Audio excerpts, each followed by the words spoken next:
kasih sejati. Kemanakah kami berseru saat badai datang menderu? Yang kami tahu hanya Kau yang mampu pulihkan segala sesuatu. Kami perlukan keajaiban-Mu. Kami butuhkan sentuhan tangan-Mu. Kami tak dapat jalan sendiri. Kami perlu Kau, Tuhan.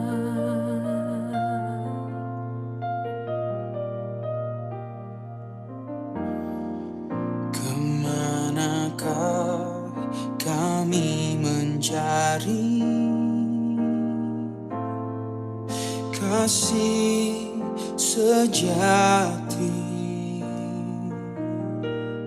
Kemanakah kami berseru saat badai datang menderu? Yang kami tahu hanya Kau yang mampu pulihkan segala sesuatu. Kami perlukan keajaiban-Mu. Kami butuhkan sentuhan tangan-Mu. Kami tak dapat jalan sendiri. Kami perlu Kau, Tuhan. Kami perlukan keajaiban-Mu.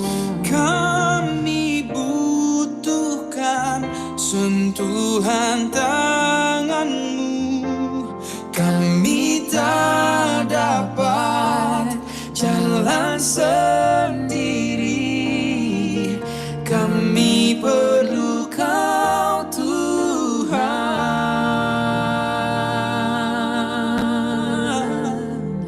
Oh, di setiap waktu, Di setiap hari, Kau yang aku butuhkan, Tuhan. di dalam hidupku, Yesus. Kau yang aku perlukan, Tuhan.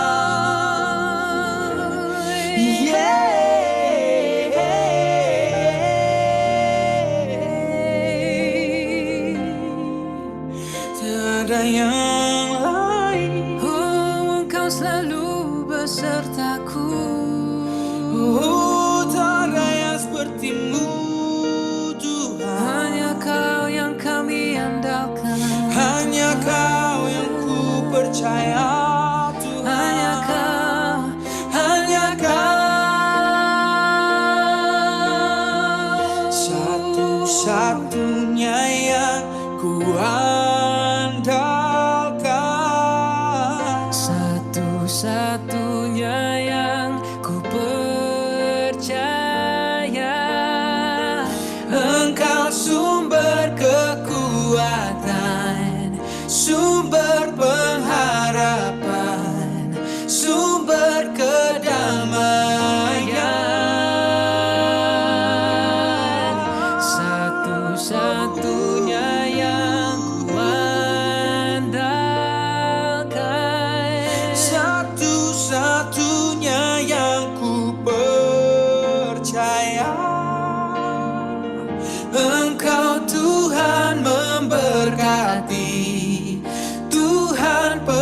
Tuhan pemulihku.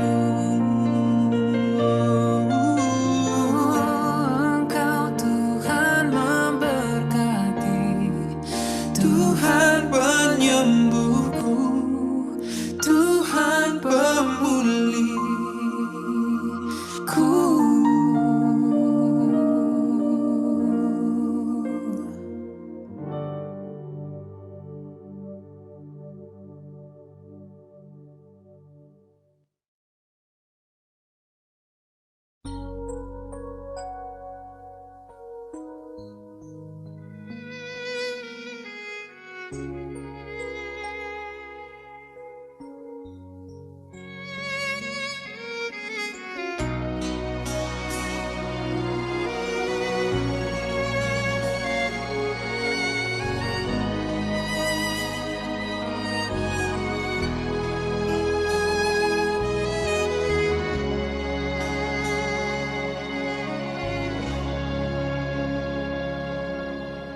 Kau Bapa yang baik, selalu besertaku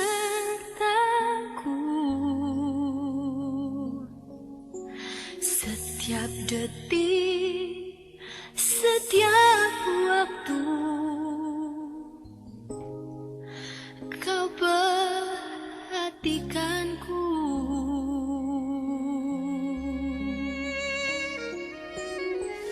Kau Bapa yang setia,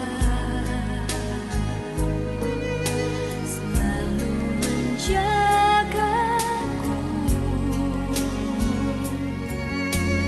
Kau angkatku bila ku jatuh. Kau menopangku.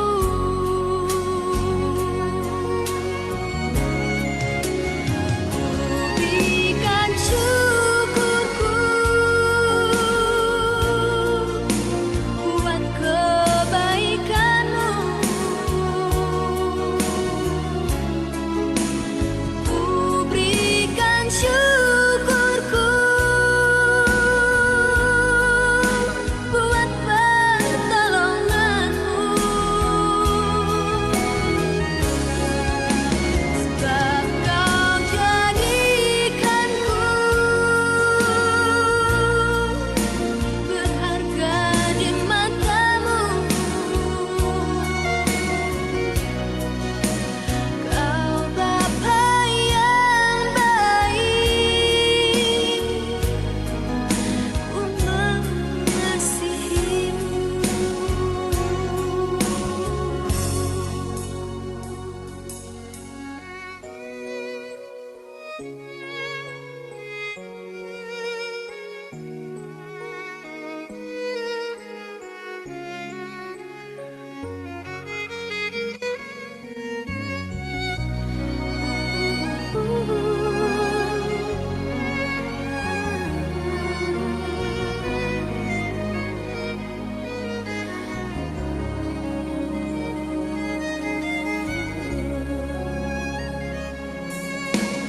Kau Bapa yang setia,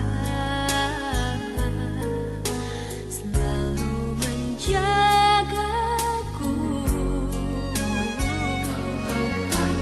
Kau angkatku bila ku jatuh.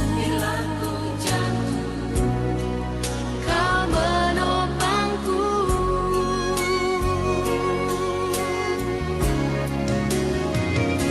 Berikan syukurku buat kebaikanmu.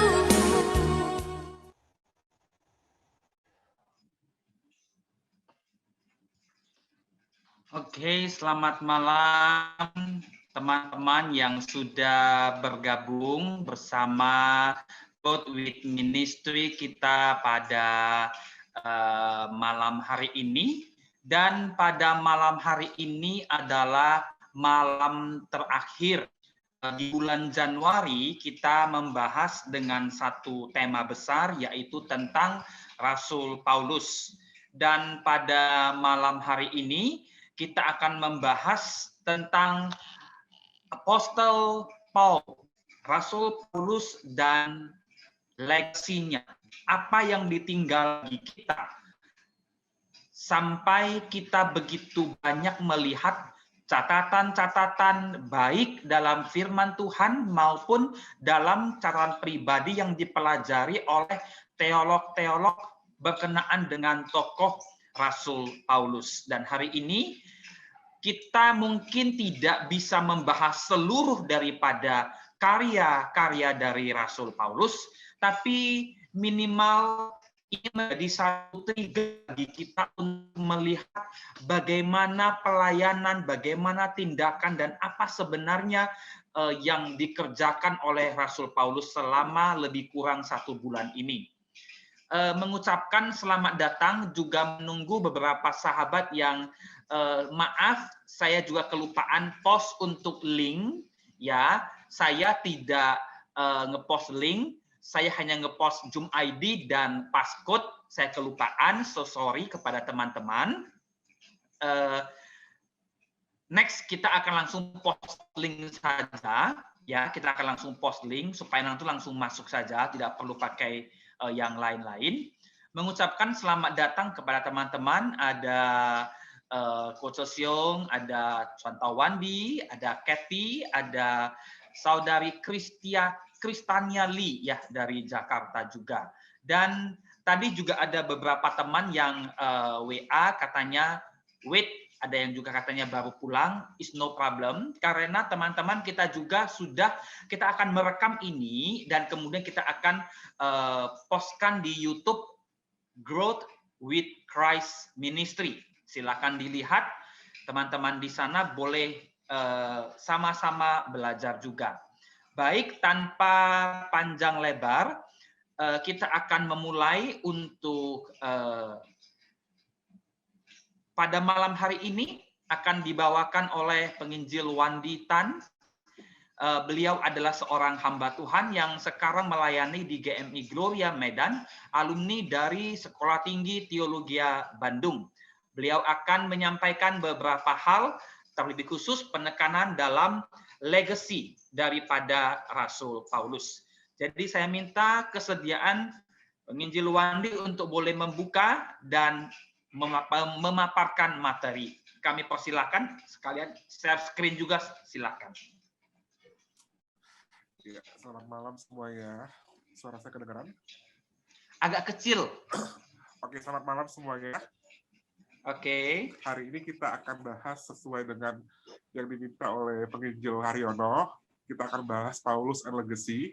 Sebelum kita mulai pembahasan pada malam hari ini, mari kita persiapkan hati kita persiapkan pikiran kita untuk sama-sama belajar, untuk sama-sama berdiskusi malam hari ini. Yuk, mari kita berdoa. Tuhan, terima kasih Tuhan untuk kesempatan kembali belajar akan firman Tuhan. Terkhusus Tuhan, kami pada malam hari ini belajar tentang satu tokoh yang sangat Engkau pakai begitu luar biasa, yaitu Paulus Tuhan. Kami akan belajar Tuhan tentang dan warisannya bagi kekristenan terkhususnya Tuhan. Kami akan melihat Tuhan bagaimana Paulus dan pelayanannya juga pada malam hari ini Tuhan.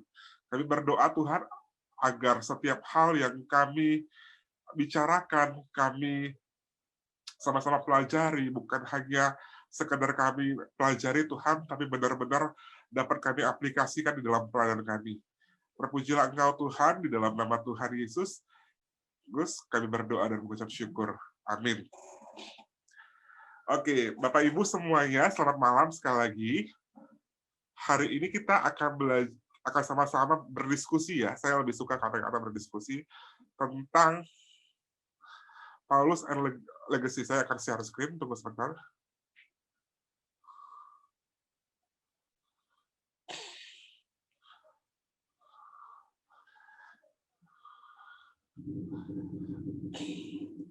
Ya, Bapak Ibu, saudara-saudari semua, kita akan bahas bersama tentang Apostle Paul and his legacy. Bapak Ibu, kalau kita lihat tentang Paulus, kita akan melihat begitu banyak hal yang ditorehkan oleh firman Tuhan, begitu banyak hal yang dicatat oleh Alkitab, dan begitu banyak juga tulis-tulisannya. Kalau kita bawa hal tersebut kepada warisan, apa yang diwariskan, otomatis kita akan melihat banyak hal yang diwariskan oleh Paulus. Kita untuk mengetahui hal tersebut, kita akan mulai bagaimana Paulus digambarkan di dalam Alkitab. Oke, Paulus digambarkan di dalam Alkitab pertama sekali, Paulus digambarkan dengan situasi kehidupannya dan pertobatannya. Paulus diceritakan adalah seorang petinggi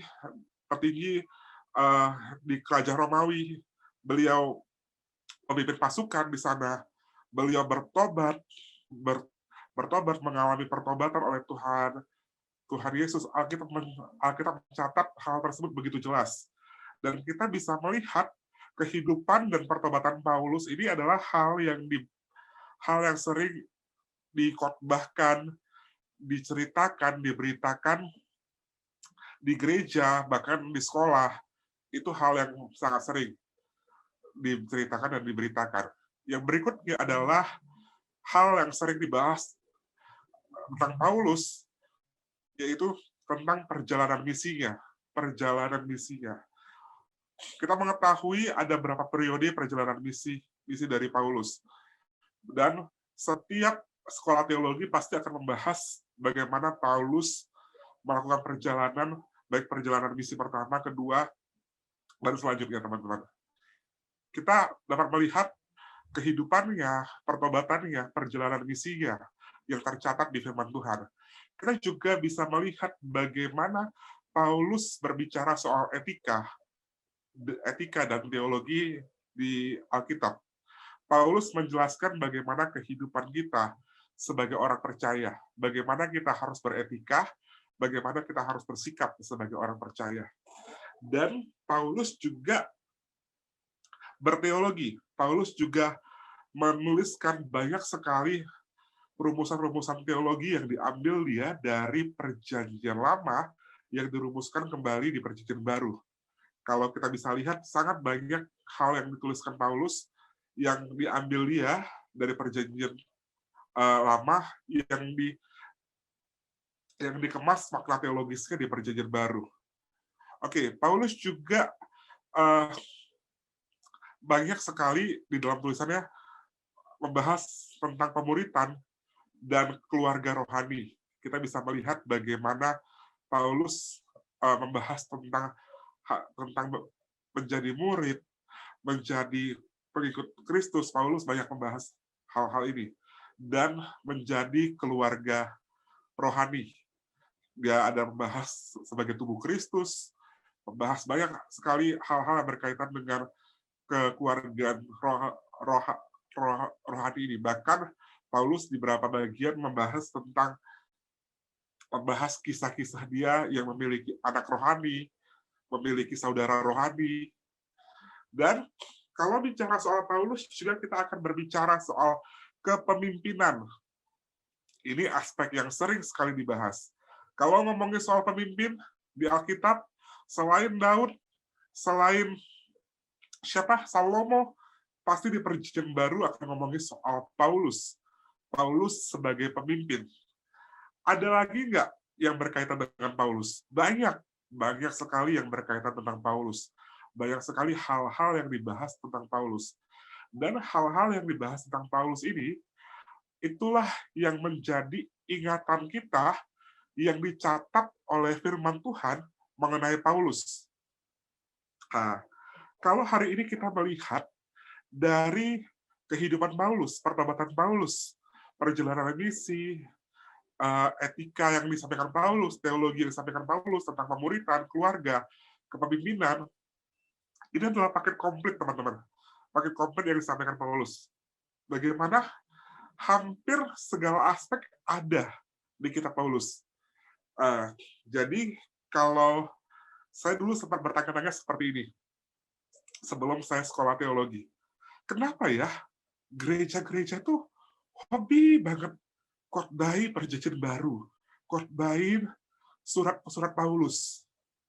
Ternyata setelah saya masuk sekolah teologi dan mendalami hal tersebut, saya melihat bagaimana kekayaan dari surat-surat Paulus yang mencakup segala aspek. Bahkan bukan hanya mencakup segala aspek, Paulus juga melihat bagaimana rumusan-rumusan teologis yang sudah dirumuskan oleh Paulus di Perjanjian Baru itu menjadi bahan yang sangat baik untuk dikorbankan. Hari ini kita akan melihat warisannya. Untuk melihat warisan dari Paulus, saya ingin kita melihat aspek yang disentuh Paulus dalam pelayanan. Aspek pertama yang disentuh Paulus dalam pelayanan, kita bisa melihat bahwa aspek pertamanya adalah spiritualitas pribadi. Paulus sangat menekankan spiritualitas pribadinya sebagai seorang hamba Tuhan, sebagai seorang doulos atau pekerja Tuhan. Teman-teman, kalau kita ngomongin soal spiritualitas pribadi, apakah di zaman sekarang ada gereja-gereja yang memperdulikan spiritualitas hamba Tuhannya? Saya rasa ada ya.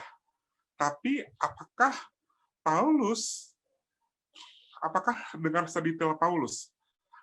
Bapak, Ibu, saudara-saudara semua, kita bisa melihat bagaimana aspek pelayanan Paulus bukan hanya mulai dari aspek yang besar, megah, tapi dimulai dari aspek spiritualitas pribadi. Bagaimana dia menyentuh hal-hal yang berbau pribadi dulu, pertobatan dia dulu, bagaimana dia fokus dengan visi dan misinya sebagai seorang hamba Tuhan, menjalankan misi Tuhan, dia lakukan hal tersebut. Dia menyentuh aspek pelayanan, yaitu pelayanan dirinya sendiri dulu, spiritualitas pribadinya dulu. Dan setelah spiritualitas pribadi, Paulus juga menyentuh aspek di mana ada spiritualitas komunitas, di mana komunitas yang disentuh Paulus bukan hanya komunitas yang gede, jemaat, bukan hanya komunitas yang besar, tapi komunitas yang kecil juga Paulus sentuh. Kita ingat ketika Paulus ada di kitab Filemon, ada seorang anak bernama Filemon di penjara, dan dia ketemu di situ, dia mendidik dia memberikan bimbingan secara spiritualitas, dan Paulus peduli terhadap hal tersebut. Dia peduli terhadap spiritualitas kelompok, teman-teman. Dia juga peduli terhadap spiritualitas kelompok. Kita bisa melihat bagaimana ketika dia melihat satu jemaat atau satu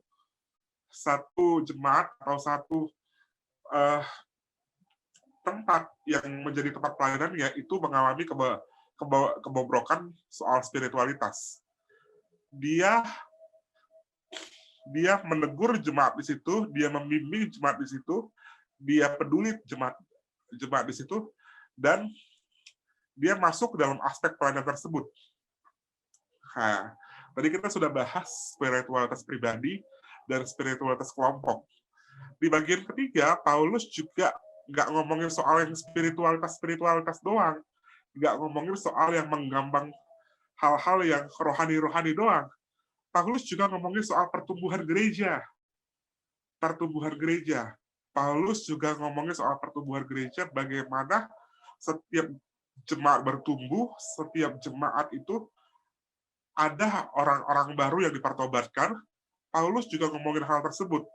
Mulai dari bagaimana dia memandang misi, dia melakukan misi, dia memerintahkan untuk bermisi kepada setiap jemaat, dan dia mengajar jemaat untuk bermisi, itu adalah satu aspek yang disentuh Paulus, yaitu dia peduli terhadap pertumbuhan gereja.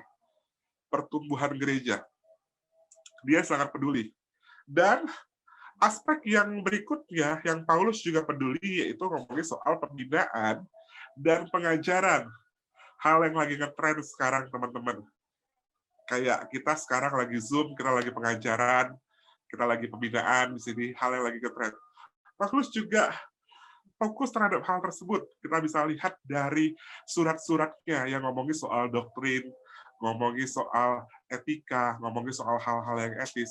Paulus juga peduli terhadap hal-hal tersebut. Paulus juga banyak ngomongin soal-soal pengajaran, bagaimana bersikap sebagai seorang istri, bagaimana bersikap sebagai seorang suami, bagaimana bersikap sebagai seorang anak. Paulus peduli dengan aspek ini. Paulus menyentuh aspek pelayanan ini.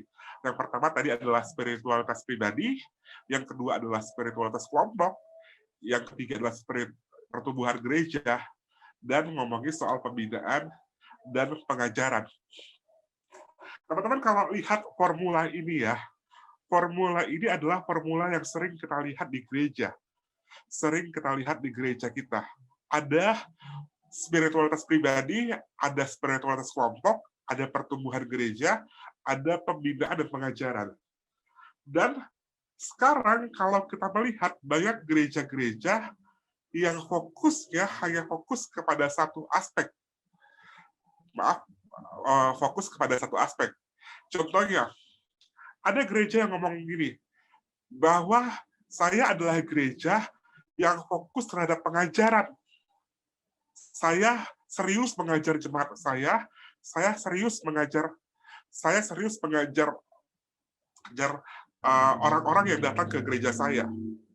Nah, ada gereja juga yang ngomongin soal spiritualitas aja. Bagaimana menyembah Tuhan yang benar, bagaimana menyembah Tuhan yang baik. Hari ini kita dapat melihat aspek yang disentuh oleh Paulus, pelayanan yang disentuh adalah Paulus adalah hal-hal yang sebenarnya yang diwariskan oleh Paulus. Bagaimana bagaimana satu pelayanan harus dimulai dari spiritualitas pribadi, spiritualitas komunitas, pertumbuhan gereja, dan pembinaan dan pengajaran. Nah, kita akan masuk ke dalam satu diskusi. Kita akan masuk ke dalam satu diskusi. Oke. Saya hapus dulu dapatnya. Oke, kita akan masuk ke dalam satu diskusi. Bagaimana pelayanan gereja di masa kini?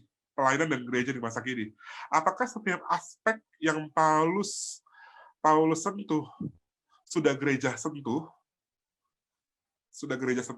Ataukah gereja hanya melakukan salah satunya? Saya mau kita lihat situasi gereja di masa sekarang. Kalau kita serius melihat bagaimana Paulus begitu konsen terhadap setiap hal-hal yang baik, hal-hal spiritualitas, baik hal-hal yang sifatnya itu pertumbuhan gereja, ngomongin soal jumlah jemaat. Apakah hari ini gereja cuma ngomongin soal jumlah jemaat, atau gereja hari ini juga ngomongin soal spiritualitas kelompok, ngomongin soal apakah gereja juga hanya ngomongin soal pembinaan, pengajaran, tapi tidak fokus terhadap hal-hal spiritualitas. Coba kita renungkan dan diskusikan bagian ini. Oke, saya ulangi. Bagaimana pelayanan gereja di masa kini? Apakah setiap aspek yang Paulus sentuh di gereja sudah gereja lakukan, atau gereja hanya melakukan salah satu ya? Oke, contoh mungkin kita bisa diskusi ya, contoh, Haryono. Di sini contoh.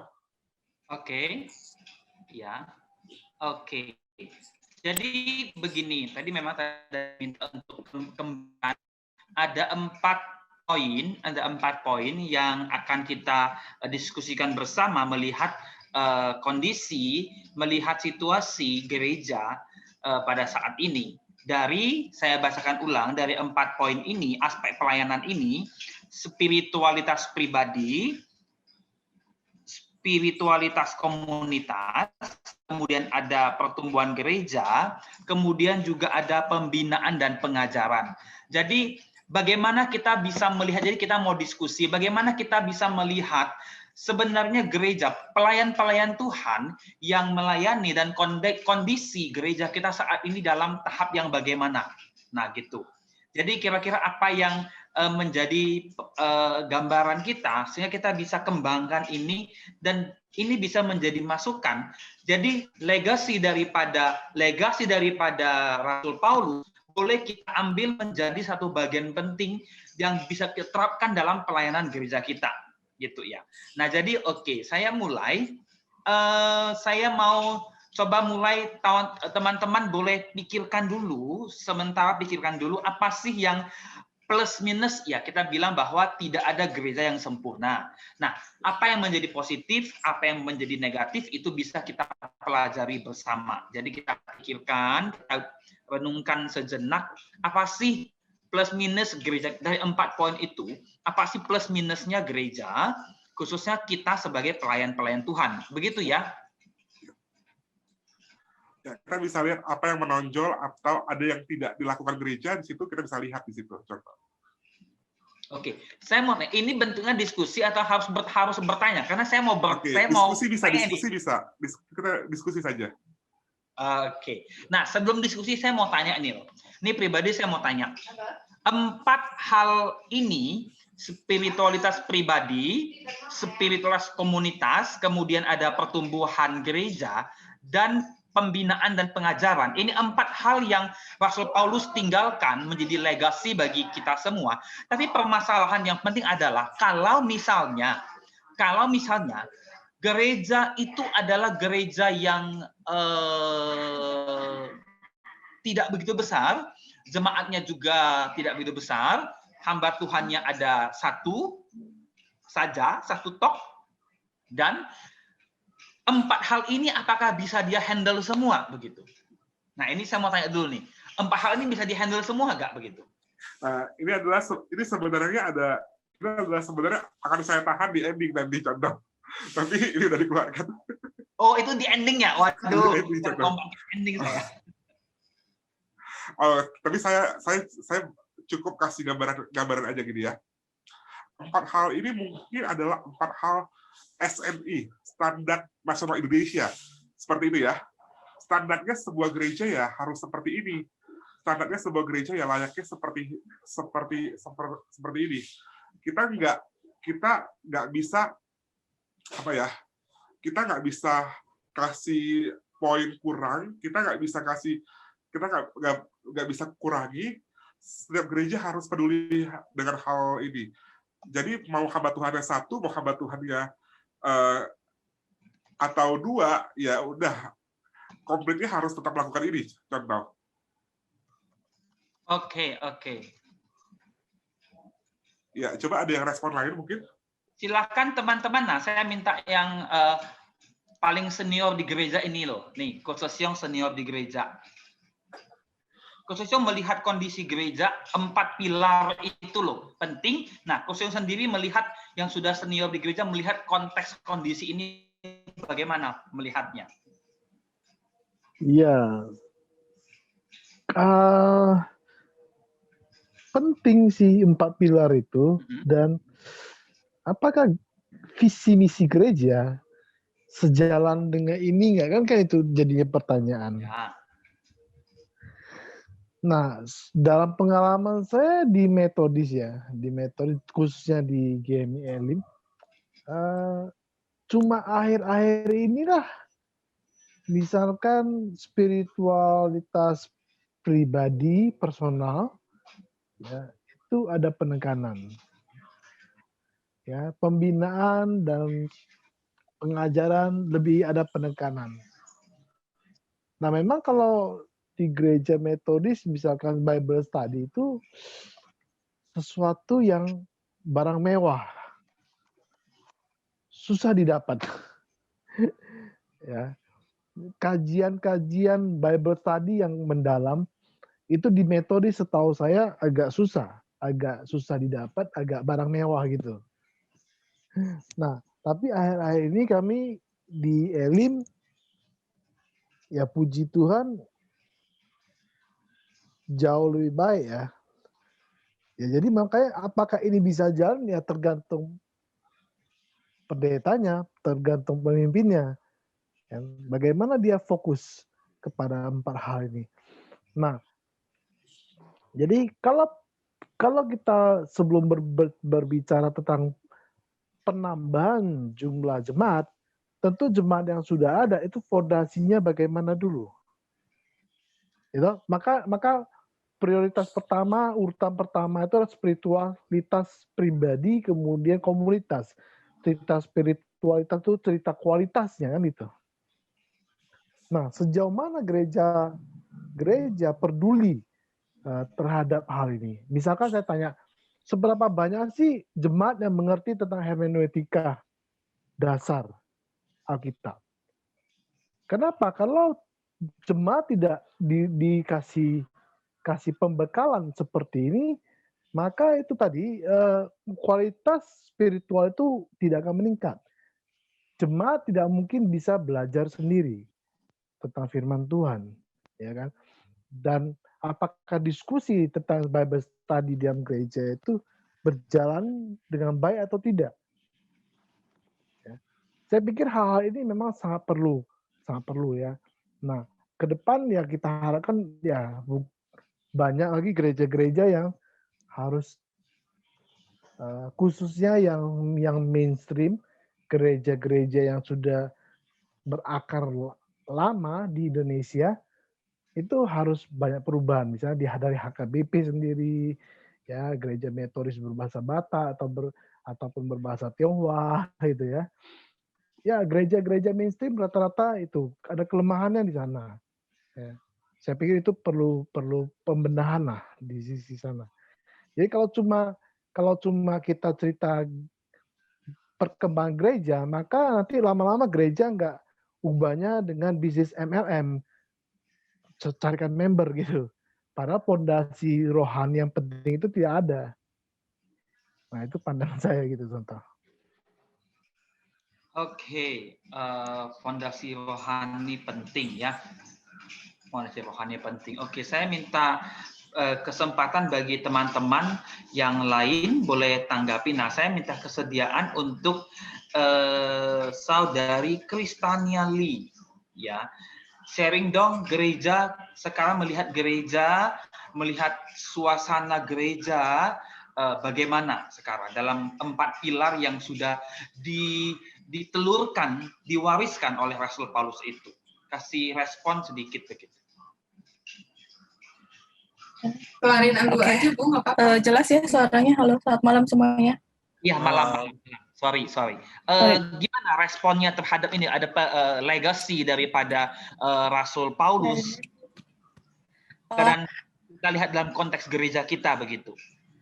Untuk beberapa gereja mungkin ada yang sudah menjalankannya ya, terutama ada yang hanya ada beberapa gereja yang hanya kayak event aja gitu, tapi ada beberapa gereja yang memang dari awalnya pas dari gereja mula-mula itu memang sudah seperti ada visinya, jadi kayak ada pemuritan, itu tuh udah kelihatan sih dari kayak mulai kelas doa, terus kayak DDYT, dasar-dasar iman yang teguh, jadi ada beberapa kelas-kelas gitu. Tapi ada beberapa gereja yang hanya cuma banyakin jemaat, itu saya, karena banyak banget sekarang gereja itu yang cuma cari kayak cuan aja gitu. Jadi dalam 1 minggu bisa berapa kali jam ibadah, ada yang kayak gitu. Ada juga yang tapi banyak lah. Cuma sedih aja. Tapi kalau kita mikirin ke situ, kita juga manusia kan, nggak boleh hak kita untuk menghakimi orang lain ataupun ini gereja ini begini, gereja itu begitu, kita nggak ada habis-habisnya. Mau ngelihat gereja sana mau miring kanan, miring kiri, semuanya juga nggak ada habis-habisnya. Jadi yang lebih fokusnya kita sama Tuhan aja sih, aku kayak gitu. Dan memang kalau merasa bertumbuh di situ ya lanjutkan gitu, nggak ada masalah sih. Nah, kalau misalkan yang kelas-kelas kayak pemuritan gitu, aku lihat sih beberapa gereja sekarang udah kurang ya. Apalagi mungkin pas pandemi gini ya, tapi justru kayak pandemi gini kelas online itu banyak banget, terus gereja online juga banyak banget, terus si pendetanya juga, gembalanya itu justru jadi lebih dekat ke kita, bisa zoom bareng gitu kan. Jadi tahu karakternya si gembala kitanya masing-masing itu kayak kelihatan. Kalau dulu kan taunya di mimbar, pas kebetulan saya punya gereja kan gede banget. Jadi fotonya dia di depan gitu. Nggak pernah tahu karakternya dia pas lagi Zoom kan kelihatan gitu. Kayak gitu-gitu aja sih mungkin ya. Jadi banyak hikmahnya lah corona ini menurut saya ya. Kalau melihat corona memang langsung kelihatan ya semua ya. Iya, kelihatan semuanya. Sedekat apa dia sama Tuhan. Ah, Dan iya, jadi bakalan ketahuan tuh orang yang di hari Minggu habis ikutan ibadah online ini, ikutan ibadah yang lain, saking gabutnya mungkin ya. Oke. Silakan ada teman-teman yang mau kasih masukan. Ada siapa?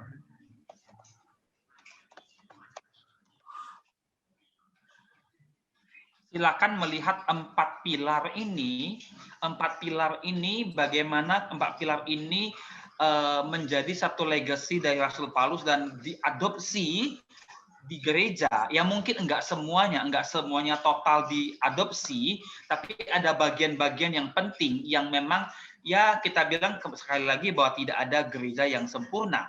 Tapi ya bagaimana kita membawa sistem ini bisa membuat gereja itu bertumbuh begitu. Santawandi ada yang mau ditanyakan? Oke, gini. Kalau kita lihat sistem ini ya, ini sangat-sangat idealnya sebuah gereja. Kita lihat sangat-sangat idealnya sebuah gereja. Tapi kalau kita melihat apakah sistem ini bisa dijalankan bersamaan sekaligus di dalam satu gereja?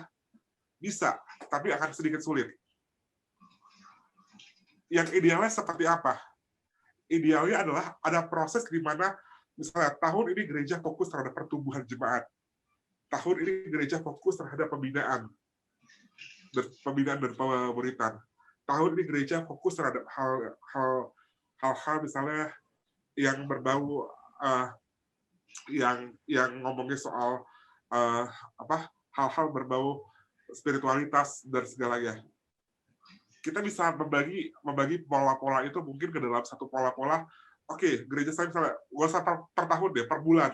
Bulan ini saya fokus terhadap hal-hal ini. Bulan ini saya fokus terhadap hal-hal ini. Jadi setiap hal bisa tercover. Dan ketika kita ngomongin soal gereja, teman-teman, kita bisa melihat bahwa situasi ini situasi tadi yang kayak Kristen bilang, situasi ini di mana setiap hal bakal kelihatan vulgar. Pandemi bakal kelihatan segalanya otentik, teman-teman. Kita akan melihat bagaimana sesungguhnya jemaat gereja, berapa jemaat gereja ketika pandemi ini. Jemaat gerejamu sesungguhnya berapa sih ketika pandemi ini?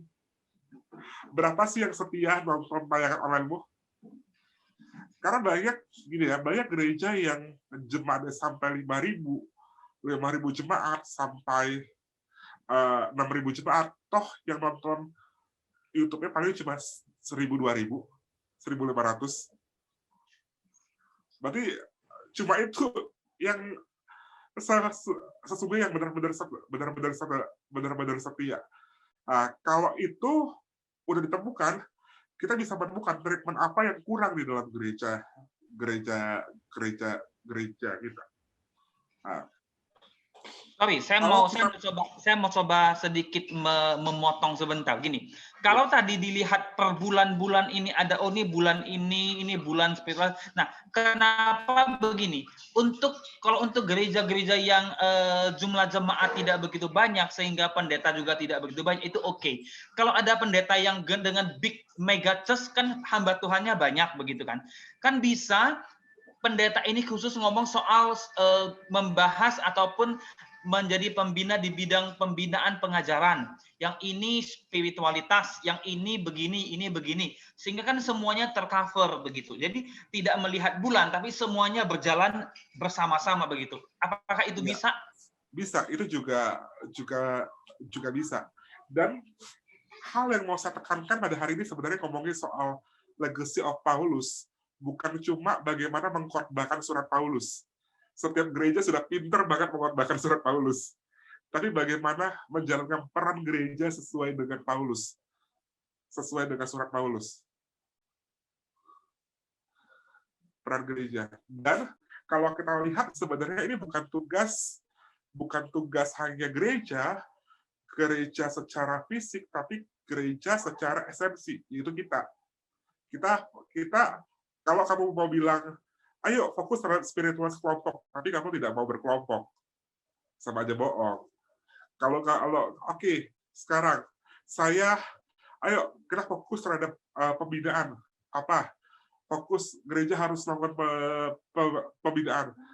Dan kamu sekarang pertanyaannya, lo mau nggak ikut pembinaan? Ini adalah bukan hanya tugas gereja secara fungsional, tapi secara esensi, yaitu kita. Gereja secara esensi ya kita, dan Paulus juga menekankan hal tersebut. Mungkin teman-teman, sekarang pertanyaan satu pertanyaan ya. Dari pilar ini, kalau teman-teman menyadari bahwa diri teman-teman adalah gereja, hal yang paling sulit apa yang teman-teman lakukan, yang sulit untuk teman-teman lakukan? Contohnya, saya itu dulu paling sulit untuk datang ke pembinaan. Contohnya, saya itu dulu paling sulit untuk bawa jiwa ke gereja. Apa sih hal-hal yang paling sulit di dalam perintah Paulus ini? Kalau kita melihat, nggak usah lihat gereja secara bangunan lah. Kalau gereja secara esensi, apa hal yang sulit, teman-teman? Di sini ada nggak yang paling mudah? Contoh. Aku duluan ya. Oke, iya, silakan. Ya. Paling mudah siapa ya? Aku duluan boleh nggak? Oh, boleh, silakan. Oh, ini sudah paling mudah berarti ya. Oke, silakan. Nggak, yang paling sulit adalah saat tunduk pada otoritas. Tunduk Jadi, pada otoritas. Why? Waktu aku jadi domba dan masih dimuridkan gitu. Aku tuh mikirnya gini, kok gini ngajarnya kok gini gitu. Pasti karena pertama mungkin waktu diberi satu firman di satu pembelajaran, enggak minta hikmat sama Tuhan. Jadi apa yang disampaikan kadang-kadang juga kayak pendeta atau dosen atau apapun menyampaikan segala sesuatu, kan mungkin dia manusia, tapi kalau kita minta Tuhan, kita minta berdoa dulu sebelumnya, pasti itu yang kita dengarkan suara Tuhan. Jadi pada saat kita menafsirkan firman tidak salah kan. Nah, jadi itu kayak pergumulan. Itu aku tuh paling susah taat sama otoritas waktu belajar itu pemuritan. Nah, terus habis itu kerjakan seiring usia aku naik level. Sekarang tuh kayak dibalik saat ngajarin anak buah nggak taat sama aku tuh kayak karma katanya orang Chinese. Rasain nih, udah diajarin, dicontohin, dikasih tahu, masih ngeyel. Nah itu tuh kayak dulu kamu kayak gitu loh, kayak gitu. Jadi kayak ditampar gitu. Kayak gitu udah kebaca, udah itu semua. Itu doang yang paling, padahal semua domba kalau taat nih, udah kata Tuhan gini aja, udah kita kan domba ya, udah taat aja, udah semuanya beres deh pokoknya. Oke. Itu aja. Itu ya, menarik ya, Ko ya. Iya. Bagaimana ketaatan terhadap apa? Ini di sini ada Marvin ya. Benar ya nggak Marvin atau Marvin ini namanya? Marvin ya, Marvin dari Bandung. Iya, aku pernah satu kamar sama Marvin tuh, pas kapan gitu lupa. Pas Maret 2020.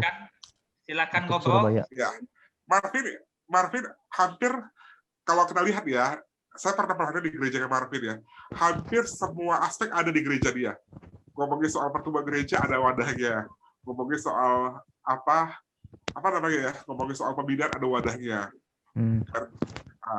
Kalau Marvin, hal yang sulit untuk ikut itu apa Marvin? Untuk melakukannya? Untuk apa? Untuk ikut di maksudnya untuk ikut menjadi bagian dari gereja itu. Sorry, kurang kuat Marvin. Marvin, suaranya kurang kuat Marvin. Bentar, sorry. Maksudnya ikut untuk jadi bagian di gereja itu sendiri. Ya, jadi bagian dari gereja. Apa yang eh, iya betul. mana ya? Lebih sulitnya itu kalau saya menyatukan prinsipnya. Kalau saya sih sulitnya menyatukan prinsip. Kenapa? Soalnya teh saya sendiri setelah bergabung dengan ministry yang satu lagi yang berbeda-beda gereja, saya jadi pikiran saya terbuka, dalam arti tidak ya ajaran Kristiannya itu banyak gitu, dan semua gereja itu hampir beberapa gereja itu mungkin ada yang mengajarkan beberapa, ada yang mengajarkan semua. Nah, kenapa saya bergabung makanya kenapa saya lebih nyaman dengan ministry saya yang itu daripada saya mengikuti pemuda di gereja saya, karena di ministry itu saya belajar hal baru. Tidak semua yang saya pelajari di gereja itu saya dapat gitu. Tapi pada saat saya bilang, oh maaf saya udah ada ini gitu, mereka terima, dalam kata kutip nggak terimanya tuh gini, oh kenapa sama gereja kita aja dekat lebih ini gitu. Itu sih Oke, prinsipnya sih ngomongin yang soal prinsip ya, berarti ya. Ya, prinsipnya. Oke, Go. Tadi kita kembali ke pertanyaan Koko nih, yang di awal-awal. Loh, saya tidak melihat orangnya. Kohar, kita kembali ke pertanyaan Koko tadi. Kita Ya. dapat melihat, kalau kita hari ini melihat Paulus ya, sebagai tokoh, sebagai hamba Tuhan yang wow sekali kan. Semuanya dia bisa. Dia bisa pemuritan, dia bisa teologi, dia bisa misi, dia bisa pertumbuhan gereja, semua bisa. Dan hari ini kita bisa menemukan bahwa nggak semua hamba Tuhan bisa kayak Paulus. Yes. Yang semuanya bisa. Nggak semua hamba Tuhan bisa paket komplit seperti Paulus. Contohnya, kalau saya disuruh misi, itu sulit banget. Kalau saya disuruh untuk pergi ke satu tempat yang mungkin terpencil, itu sulit banget, teman-teman. Jadi kalau kita sekarang, kita bisa melihat spesifik hamba Tuhan ini bidangnya apa. Contohnya, misalnya, contoh Haryono bisa pelayanan di pemuda. Belum tentu dia bisa pelayanan di anak-anak. Paulus, kalau hari ini kita bisa lihat aspek pelayanannya bisa luas sekali. Dan kalau kamu bandingin sama hamba Tuhan di gerejamu, kamu bandingin sama hamba Tuhan di tempatmu, nggak sama, mungkin sama seperti Paulus. Tapi apa yang mau kita pelajari dari sini? Kita bisa melihat apa kelebihan dari hamba Tuhan kita dan menggunakannya maksimal di gereja kita.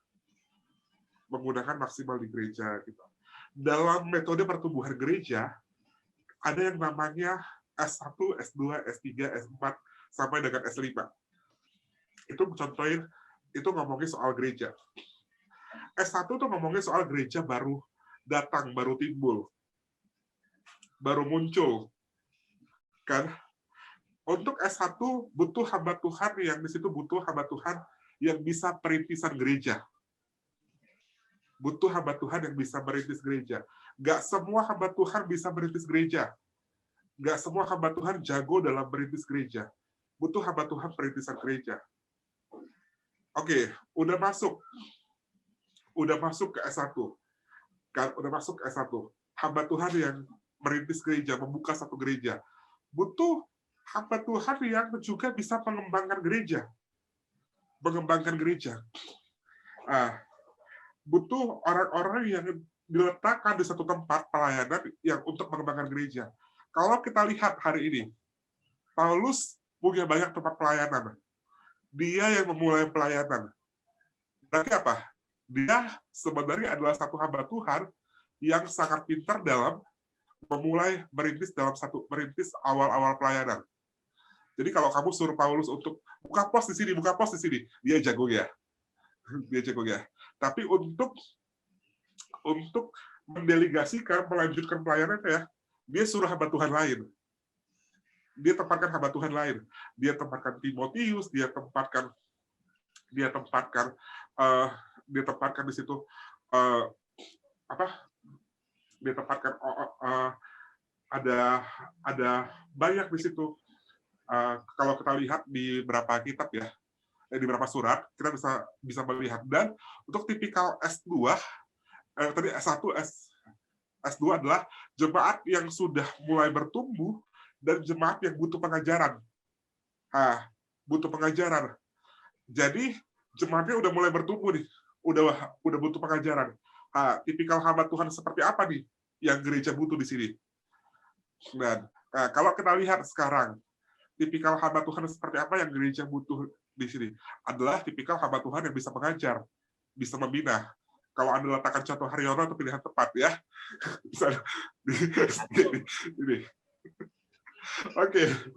Kalau tipikal udah masuk ke pilihan ketiga. S3. Ini pola yang ada di pertumbuhan gereja ya. Masuk ke dalam S4. S4 biasanya gereja udah S pertama muncul, berintis, berkembang, mulai belajar, S4 mulai berkonflik. Masukkanlah hamba Tuhan yang bisa mengatasi konflik. Jago dalam manajemen konflik. Jangan sampai masukkan hamba Tuhan yang malah jadi konflik ya. Jago dalam konflik. Di sini. Oke. Di sini. Oke, kita sudah tempatkan orang Tuhan, hamba Tuhan yang tepat. Paulus, mungkin dari semua aspek ini Paulus sudah bisa ya. Nah, kalau kita masuk S5, ini masuk ke dalam mega church. Gereja besar. Yang butuh bukan pembinaan-pembinaan, tapi yang butuh adalah pengkhotbah. Masukkanlah hamba Tuhan yang sekaliber Pak Stephen Tong, Pak Caleb Tong, yang sangat jago dalam berkhotbah. Di sini. Jadi Paulus menyentuh aspek yang semua hamba Tuhan bisa masuk. Itu hebatnya dia. Pertanyaannya, kita nggak bisa hamba Tuhanmu atau kita nggak bisa sehebat dia nih. Jadi harus seperti apa? Dalam mendelegasikan tugas Paulus. Kalau boleh saya potong sedikit, kan kalau kita bilang ketika kita sampai di S3, S1, S2 kan pasti tetap ada begitu kan, pasti masih butuh. Oke, S1 perintisan sudah oke, S2 pengembangan, pengajaran, berkonflik. Ketika konflik itu ada kan juga harus ada pengajaran, bukan? Iya, juga ada pengajaran, tapi fokusnya di situ adalah konflik misalnya atau pengajaran. Dan ketika S5-nya Mega Church itu ada, berarti pengajarannya ada, semua juga ada, mengikuti sama-sama. Iya, tapi fokusnya adalah ngomongin soal Mega Church, ngomongin soal bagaimana gereja tersebut dapat firman, bagaimana gereja itu menerima treatment yang tepat, contohnya. Treatment yang pas di gereja itu. Oke, ini ada pertanyaan nih. Apakah pengajaran tidak terdapat mulai dari perintisan? Pengajaran pasti ada dari awal perintisan, tapi ingat, fokus utama pada perintisan adalah bagaimana pengembangan jemaat, bagaimana Ini adalah pola. Pola itu bisa gitu loh. Pola itu bisa berbeda di setiap gereja. Pola itu bisa berbeda di setiap gereja. Ini pola yang ideal. Titik sentralnya di sana, titik sentralnya S1 di sana, S2 di sana, tapi yang lain bisa ada tetap mengikuti. Begitu ya kira-kira ya? Ya, bisa. Sekarang coba lihat gerejamu dari pola seperti itu. Gerejamu lagi butuh hamba Tuhan seperti apa ini? Nah, saya mau lihat kalau begitu kita kembali ke konteks kita yaitu Rasul Paulus. Paulus ya. Saya melihat Rasul Paulus sendiri itu adalah sosok pribadi yang dia punya karena latar belakangnya juga sudah mumpuni. Dia sudah belajar hukum Taurat dari seorang guru besar Gamaliel. Dia juga seorang prajurit yang hebat, seorang panglima. Dia tahan banting. Dia secara fisik oke, intelektual oke. Jadi kalau dia bisa sampai tahap dia sampai di level yang paling tinggi, karena dalam sejarah perjalanan hidupnya itu juga punya satu step by step, itu semuanya benar-benar teruji begitu. Nah, itu juga harus kita lihat sebagai salah satu sebagai sebagai track record, seperti Musa, seperti Paulus, itu kan perjalanan hidup mereka kan menjadi poin utamanya kan kita lihat kan, wah jalannya kan panjang sekali sehingga dia bisa sampai di puncaknya begitu, seperti Rasul Paulus itu kan. Ya. Kita dapat satu poin yaitu adalah pengalaman hidup yang dimiliki oleh Paulus. Nah, kalau misalnya tahap ini untuk hamba Tuhan yang ini, tahap ini untuk hamba Tuhan ini, berarti kalau tidak langsung, apakah begitu kalau boleh saya bilang ya, mungkin kalau gereja metodis oke ya, kita ada namanya sistem konferensi ganti gereja, ganti gembala. Untuk gereja-gereja yang tidak ada sistem seperti metodis, tidak ada yang seperti itu, apakah harus ganti gembala begitu? Oke, ini adalah fungsinya ada Alkitab, belajar dari Paulus. Hamba Tuhan harus bisa memposisikan dirinya di mana dia berada.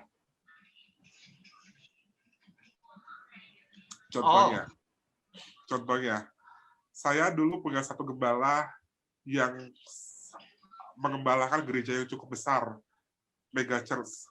Dia masuk ke dalam satu gereja tipe antara S2 dan antara S3 dan S2. Antara S3 dan S4.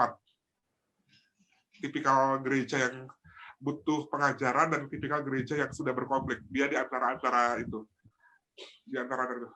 Dia sulit menghadapi hal tersebut, sulit. Cara dia menghadapinya adalah pakai hamba Tuhan lain. Contohnya, ada partner hamba Tuhan lain, dia berpartner, dia berusaha diskusi dengan hamba Tuhan lain. Kalau dia berpasangan, dia bisa diskusi sama istrinya, karena pasti kita dan hamba Tuhan lain pasti punya tipikal yang berbeda kan di sini. Bisa berdiskusi, bisa dengan partnernya pelayanannya, dengan rekan pelayanannya, dan di situ dia bisa berhasil juga menghadapi hal tersebut. Kalau kita sudah sadar sebenarnya kebutuhan gereja kita di mana di situ. Oke, nah kalau kita lihat begini ya, jikalau ini ada S1, S2, S3, S5 begitu dalam proses perkembangannya begitu ya, apakah tahap 1, 2, 3, 4, 5, apakah itu benar-benar dikerjakan oleh Paulus sendiri? Oke, kalau kita lihat Paulus, church planting, Paulus lakukan. Hampir semua awalnya adalah pelayanannya adalah dilakukan oleh Paulus. Church planting Paulus ya. Paulus lakukan. Pengembangan gereja, Paulus lakukan atau tidak? Hampir semua pelayanan bukan dia mengembangkan. Diserahkan dia suruh orang lain. Ya. Dia suruh orang lain. Dia libatkan orang lain. Dia libatkan anak rohaninya. Dia libatkan hamba Tuhan lain. Ngomongin soal pengajaran, Paulus lakukan nggak masalah pengajaran? Lakukan. Dia mengajar, dia menyampaikan pengajaran, dia lakukan. Tapi hal yang menarik, dia juga memberikan kesempatan orang lain untuk mengajar. Oke. Dia sampaikan orang lain untuk mengajar. Oke, kalau ngomongin soal konflik, iya. Paulus menghadapi konflik nggak? Oh iya dong. Oke, Paulus hamba Tuhan yang sangat friendly dengan konflik. Banyak sekali dengan konflik. Ya, waktu di misi sampai berpisah. Tapi ingat, Paulus bukan tipikal seperti Petrus yang bisa berkhotbah kepada orang banyak, bisa orang lain bertobat. Dia bukan tipikal hamba Tuhan mega church. Yes. Di situ. Jadi kalau kita ngomong soal, jadi kalau begitu yang kelima itu bagaimana? Apakah dia kan juga bisa berkhotbah di mega church seperti Petrus gitu. Jadi yang kelima dia yang dilakukan Paulus itu apa? Kalau kita lihat di bagian Alkitab ya ada delegasi pelayanan kembali. Oke. Jadi hari ini kita belajar bagaimana legasi dari Paulus adalah pilar gereja, di mana gereja harus peduli terhadap spiritualitas kelompok, spiritualitas pribadi. Gereja juga bukan hanya peduli hal-hal berbau spiritualitas, peduli juga terhadap pertumbuhan gereja. Gereja juga harus peduli terhadap pengajaran dan pemuritan di sini. Paket komplit dari gereja.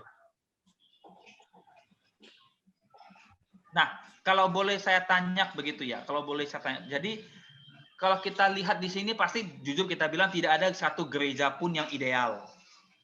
Tidak ada satu komunitas Kristen pun yang ideal. Tidak ada satu sekolah tinggi teologi pun yang mengajarkan keidealitasan bagaimana kita bisa masuk ke dalam gereja begitu ya. Pasti ada satu yang plus, satu yang minus begitu.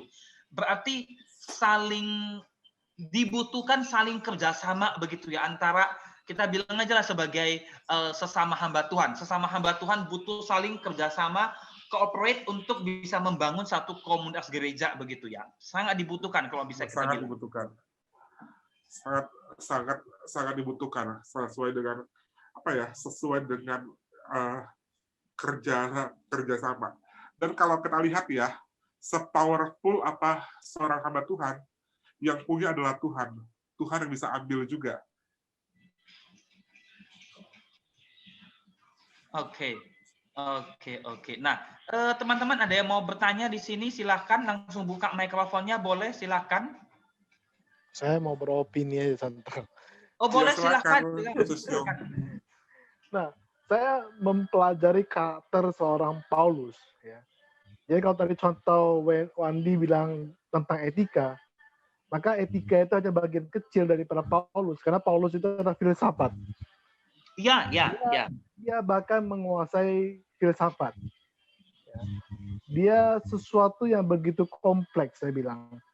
Lalu tadi contoh Wandi juga sempat bertanya, siapa sih yang bisa menerapkan pengajaran-pengajaran Paulus begitu baik, nggak begitu baik. Maka saya katakan bahwa legasi daripada Rasul Paulus sebenarnya pada saat ini tidak lagi dipakai oleh para gereja, tetapi oleh dunia sekuler. Kalau teman-teman dari dunia sekuler yang belajar, yang pernah bekerja sebagai agen asuransi, sebagai agen MLM, pasti pernah belajar tentang goal setting, pasti pernah belajar tentang leadership, pasti pernah disuruh membaca buku The 7 Habits of Efficient People. Ya. Betul ya? Ya. Nah, goal setting itu tulisannya Paulus tentang bagaimana cara kamu harus membuat goal. Ya. Kalau kita bercerita tentang leadership, itu pengajaran Paulus tentang leadership. Kalau cerita soal buku yang paling terkenal di dunia MLM, 7 Habits, itu semuanya tentang tulisan Paulus gitu. Jadi kadang-kadang saya melihat orang Kristen ikut MLM terus dia ngajarin ini, saya bilang kamu jadi orang Kristen itu sangat rugi bilang. Kenapa? Surat Paulus semua udah ajarkan. Kenapa kamu bawa belajar sekarang? Ya, betul. Jadi surat Paulus itu memang sangat luar biasa sampai orang sekuler bisa mengambil inti-inti pengajaran Paulus yang pada dasarnya sebenarnya pengajaran Paulus itu fokusnya adalah tentang hidup dan kekal, tentang Yesus Kristus, tentang pertobatan. Tapi oleh dunia sekuler itu tujuan itu dialihkan menjadi kesenangan pribadi, menjadi mencari uang dan sebagainya, yang hal-hal yang berbentuk fana. Nah, saya bilang kalau teman-teman gereja, khususnya dalam pelayanan kaula muda, tidak pernah membukakan betapa benarnya pengajaran Paulus, maka para pemuda ini akan tumbuh dewasa, akhirnya mereka akan begitu tercengang dan wah ketika membaca buku The 7 Habits.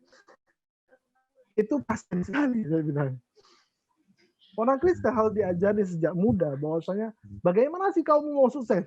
Belajar Alkitab gitu. Maka saya bilang Alkitab apapun yang ditulis seperti yang Paulus sendiri katakan,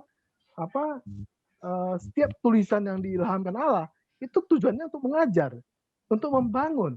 Maka itu adalah kebenaran daripada firman Tuhan. Apa yang Paulus katakan sebenarnya itu adalah kebenaran yang harusnya para jemaat kita harus tahu.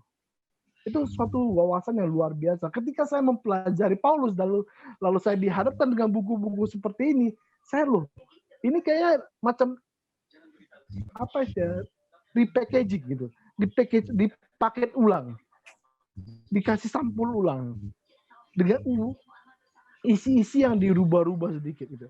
Nah, ini yang saya pikir maka legacy dari Paulus bagi gereja ada hal yang sangat penting untuk dipelajari dengan sungguh-sungguh oleh kaula muda.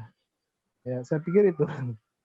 Dan memang saya mau tambahkan yang celakanya ya, malah orang Kristen sendiri malah belajar tentang hal-hal itu bukan di dalam kebenaran firman Tuhan, tapi dalam bisnis gitu loh. Betul. Dalam bisnis dengan goal yang berbeda, padahal jauh sebelum itu orang Kristen punya harta yang begitu besar, tapi digarap oleh orang lain begitu loh.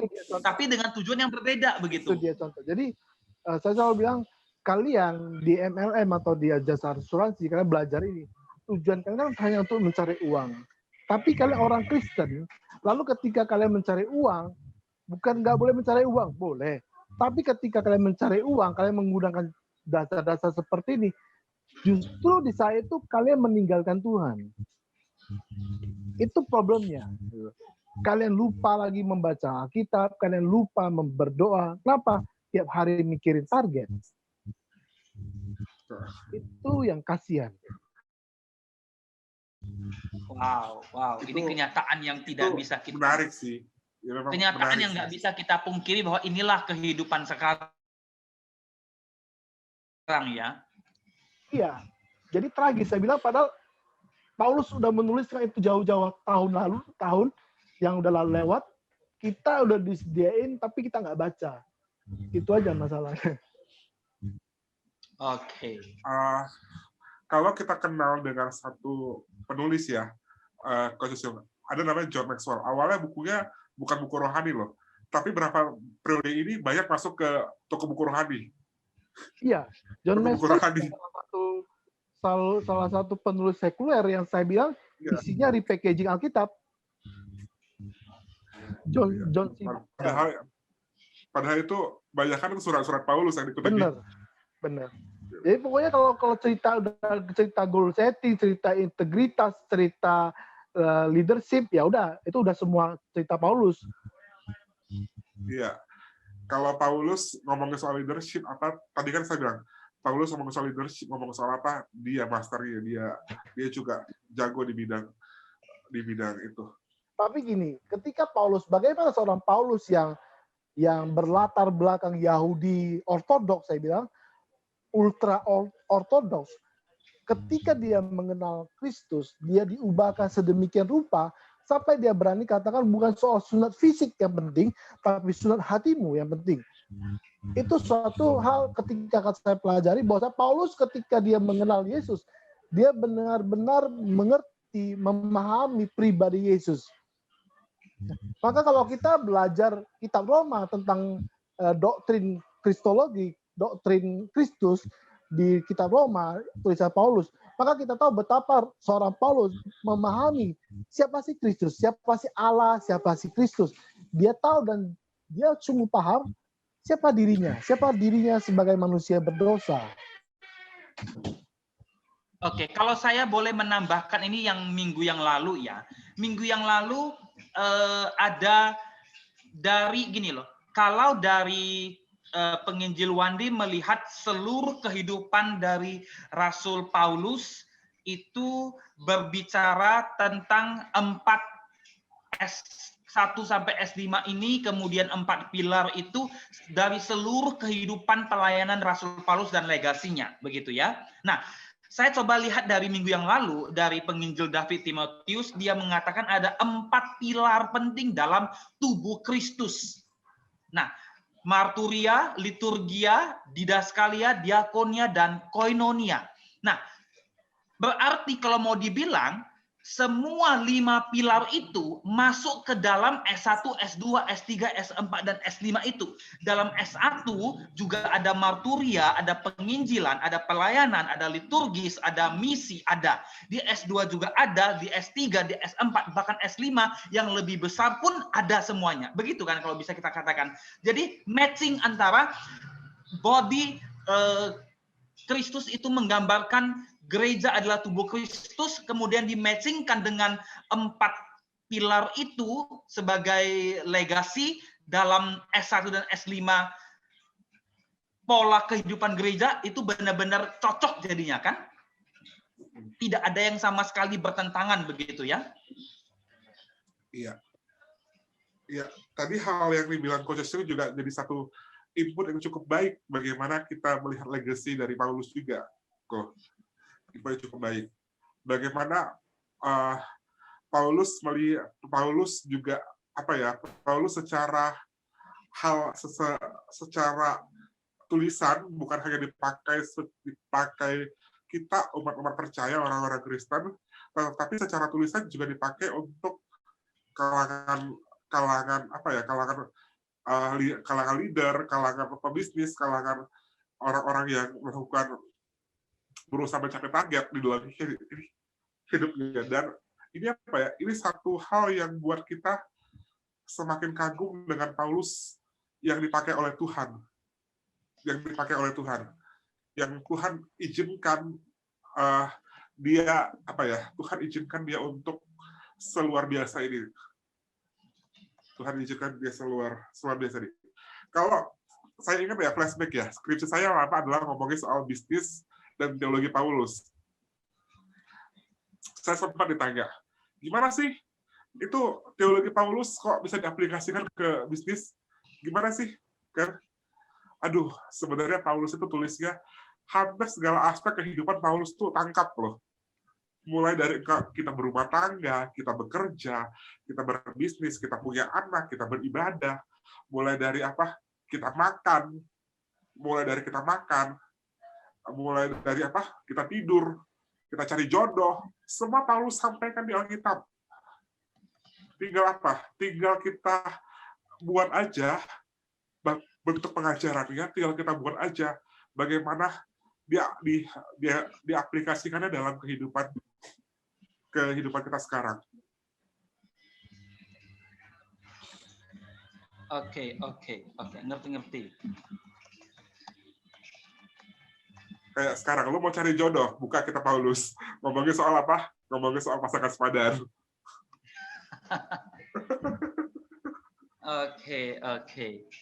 Oke, jadi kira-kira memang ini pentingnya kita serius mempelajari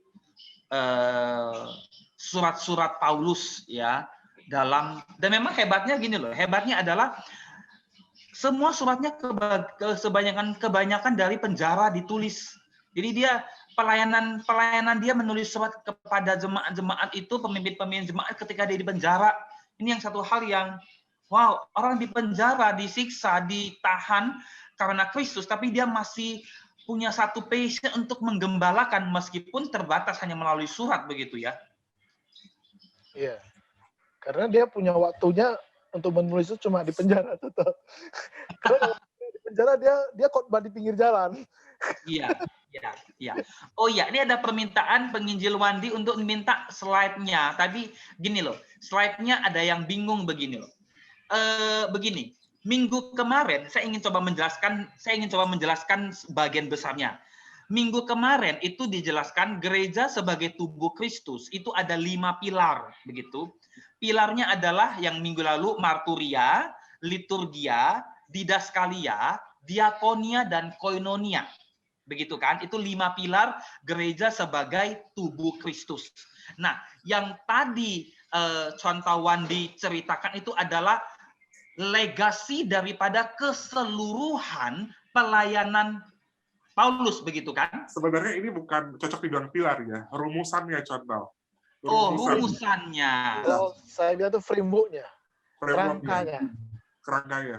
Oh, kerangkanya Apa yang begitu. disentuh oleh Paulus. Ya, nanti saya juga kemarin lupa kasih itunya ke grup, slide-nya. Jadi bisa sekalian nanti dikirim aja slide-nya supaya lebih jelas. Soalnya kan ada yang pengen baca-baca lagi, begitu kan? Tadi sorry ada yang typo juga, saya baru sadar tadi. Oh, berarti memang itu 4 itu kerangka pemikiran dari Rasul Paulus. Ya. Dalam seluruh peninggalan sejarah dan warisannya, begitu ya? Oke, contoh Hana. Oke, ada yang mau bertanya lagi? Teman-teman boleh dibuka speaker-nya kalau yang mau bertanya silakan. Atau yang mau bertanya bagaimana Paulus memandang mencari jodoh? Oh, itu lain itu. Maverick di Jakarta ada pengalaman di Jakarta.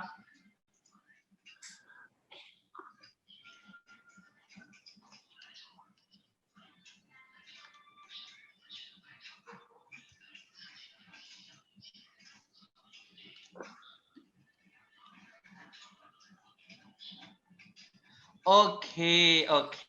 Maverick tidak bisa pakai bicara, dia pakai chatting, katanya tidak ada contoh.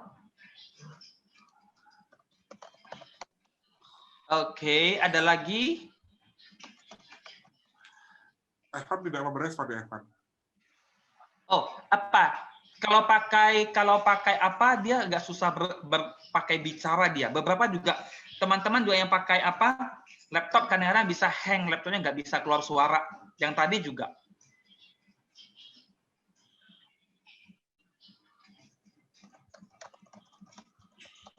Oke, nggak ada.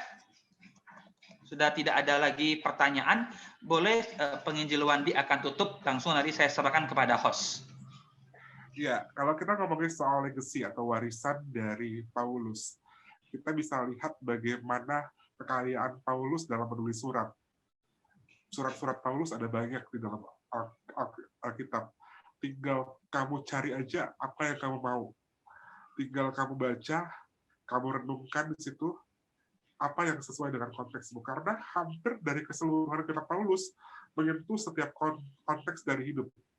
Kayak saya bilang tadi, kamu mau cari apa? Mau cari soal ibadah, mau cari soal cari jodoh, pekerjaan, urusan bagaimana mendidik anak, bagaimana sebagai majelis gereja, bagaimana sebagai seorang hamba Tuhan, semua ada. Dan Paulus menulis itu bukan asal-asal tulis, tapi dia pakai bagaimana latar belakang kehidupannya, pakai bagaimana hukum dan etika, dia pakai pengetahuan juga. Dan kalau kita hari ini bahas tentang 4 frame bagaimana warisan Paulus, yang ngomongin soal spiritualitas pribadi, spiritualitas kelompok, ngomongin soal pertumbuhan gereja, berbicara soal pemuritan atau pembinaan, kita di sini bisa melihat hal tersebut sebagai hal yang ideal yang Paulus inginkan buat gereja kita. Kalau gereja kita belum sampai pada tahap itu, kita bukan sebagai orang yang, aduh gereja saya kenapa sih harus seperti ini? Bukan sebagai orang yang harus frontal bersuara, harus frontal ngomong, tapi setiap kita adalah orang yang bersama diajak Paulus bergumul terhadap hal tersebut. Mulailah bergumul, dimulai dari doa, mulailah bergumul, dimulai dari berdiskusi dengan hamba Tuhan ya. Contoh kita bisa buat seperti ini, Mbak Usu kita buat seperti ini, Pak bisa kita buat seperti ini, dan Paulus mengajarkan kita bagaimana setiap aspek itu harus ada di dalam gereja, dan kita diajak untuk bersama melihat tugas dan tanggung jawab kita tuh ada untuk melengkapi melengkapi sebuah gereja. Teman-teman, hari ini saya cukup sampai di sini aja. Terima kasih untuk kesempatannya malam hari ini. Terima kasih untuk penginjil Haryono juga, untuk Evan, makasih. Oke, saya kembalikan kepada host. Ada pengumuman dari host, kami persilahkan.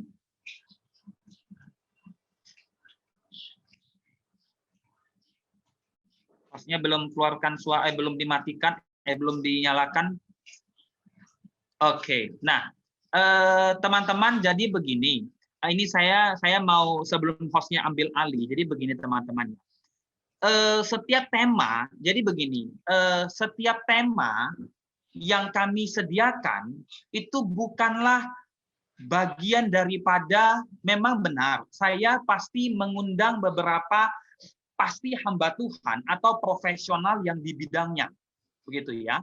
Saya ingin jelaskan kepada teman-teman sehingga tadi juga ada beberapa yang bertanya, jadi saya ingin menjelaskan. Saya mengundang hamba Tuhan yang dalam skala umum maupun dalam skala khusus yang memang paham di bidangnya, hamba Tuhan, ataupun profesionalitas profesi, baik dia Kristen maupun non-Kristen, untuk bisa lebih mendalami topik setiap topik. Seperti contoh, saya pernah mengundang, baik itu langsung maupun WA, telepon, maupun dari IG Live. Saya pernah mengundang seorang yang bernama Ibu Desi Hanara. Dia adalah seorang aktivis dari ASEAN Parliamentary, khusus di bidang beragama. Dan itu memang di bidangnya. Dan memang saya mengundangnya. Kemudian saya juga mengundang dari UGM di bidang yang sama juga. Memang itu di bidangnya. Jadi kita mengundang pakarnya, bukan berarti orang itu adalah orang yang menulis tesis, skripsi, disertasi di bidang itu. Ini saya ingatkan, minta perhatian teman-teman. Contoh, minggu depan kita akan bukan di hari Selasa, tapi di awal tanggal 1, dengan tema adalah Chinese New Year and Christianity. Itu dibawakan oleh Bapak Hali PhD. Kenapa saya memilih Bapak Hali PhD? Dia tidak fokus mengajar, dia seorang hamba Tuhan dan seorang dosen di STT Iman. Dulu adalah pernah jadi dosen saya, walaupun cuma satu mata kuliah. Dia tidak di bidang, dia tidak menulis tesis, skripsi, disertasi di bidang Chinese New Year. Tidak. Dia studi bapak-bapak gereja. Tapi dia adalah orang yang langsung berkecimpung dalam dunia di China. Dia pernah studi di sana selama beberapa tahun lamanya. Jadi saya panggil beliau karena pengalaman beliau dan kemahiran beliau dalam menangani tema-tema seperti ini. Kalau saya dikasih tema ini pasti nggak bisa, begitu, ya. Jadi ini diperhatikan bahwa ini tidak membahas skripsi, temanya tidak membahas skripsi, tidak membahas disertasi, tesis seseorang, tidak, karena kita tidak ngebahas itu. Yang pertama, yang kedua adalah kita berdasarkan tema besar. Tema bulan 1 adalah Rasul Paulus dan legasinya, dan karyanya, dan pemikirannya. Itu dia. Jadi kita bahas Paulus semua. Jadi tidak mesti seseorang yang hanya kita mencari seorang hamba Tuhan yang khusus menulis tentang Rasul Paulus. Saya rasa kita cari pun susah begitu loh. Tapi mungkin orang yang bergelut, sering berkhotbah, sering ngomong tentang Rasul Paulus, nah dia bisa begitu. Jadi saya minta izin teman-teman untuk mengetahui latar belakang setiap pembicara yang kita undang begitu. Ya. Itu penting. Supaya kita tidak salah kaprah, tidak salah menangkap, loh kok pembicaranya ini, padahal dia kan nggak di bidang ini. Ya betul, karena dia memang dalam latar belakang yang konteks yang sudah kita saring dan kita pahami bersama. Ya teman-teman ya. Jadi saya ingin umumkan, minggu depan tanggal 1 Februari hari Senin, pembicara tamu kita adalah Bapak Hali PhD, seorang dosen STT Iman Jakarta. Beliau menyelesaikan STH dan MA di STT Bandung, MTH di Saat Malang, dan lebih dari 5 tahun menyelesaikan PhD di Nanjing Normal University di bidang studi bapak-bapak gereja dan juga dalam studi tradisi kuno. Kemudian yang kedua adalah penginjil Christian Kurniawan Santoso, seorang pembina, next slide-nya, seorang pembina dari Gereja Kristen Rahmani Indonesia Jakarta. dan dia juga spesialis di bidang pembinaan, konteks pembinaan begitu ya. Jadi kita akan berbicara tentang tradisi Christian family and culture tradition. Bagaimana menghadapi itu? Dan penginjil Kristen sangat cocok dengan itu. Dan kemudian di minggu terakhir, minggu ketiga kita off karena kita akan itu liburan bersama ya, Imlek. Dan minggu terakhir saya pribadi akan membahas tentang tradisi juga, tapi yang ini adalah membahas tentang tradisi Yahudi kuno, ya, tradisi Yahudi kuno, bukan yang modern tapi yang kuno. Kita akan membahas bersama-sama. Jadi kira-kira itu yang menjadi tema kita bulan Februari mendatang. Kita berdoa semoga ini semua pembicara sudah kita hubungi, yang bulan Maret juga sudah kita hubungi semua bisa oke, baik yang di Medan, Jakarta, Bandung, dimanapun mereka berada, kita berdoa supaya mereka bisa mengisi setiap acara-acara yang kita selenggarakan dan mereka bersedia, ya. Dan saya bersyukur bisa ketemu, bisa menghubungi Pak Hali, dan dia juga sudah masuk ke grup kita dengan bersukacita. Dia itu orangnya baik dan sangat welcome dengan anak muda begitu ya. Kita juga berdoa buat pelayanan dia sebagai dosen, cukup sulit di STT Iman, kira-kira begitu ya. Sebagai penutup saya minta untuk tutup, minta saudara Coach Siong untuk boleh menutup kita semua. Baik, mari kita bersatu dalam doa. Tuhan Bapa yang baik, Tuhan terima kasih karena kasih setiamu yang baik. Engkau Allah yang luar biasa, Engkau Allah yang penuh dengan rencana. Bapak, kami belajar banyak hal tentang seorang Rasul Paulus yang kau pilih dan kau panggil Tuhan, sehingga dia boleh menjadi rasul bagi kaum kafir, yang oleh karena itu Injil keselamatan tidak lagi menjadi barang eksklusif bagi bangsa Yahudi, melainkan telah keluar dari Yerusalem, Yudea, Samaria, sampai ke ujung bumi. Bahkan sampai ke tempat kami saat ini ya Tuhan. Terima kasih ya Tuhan.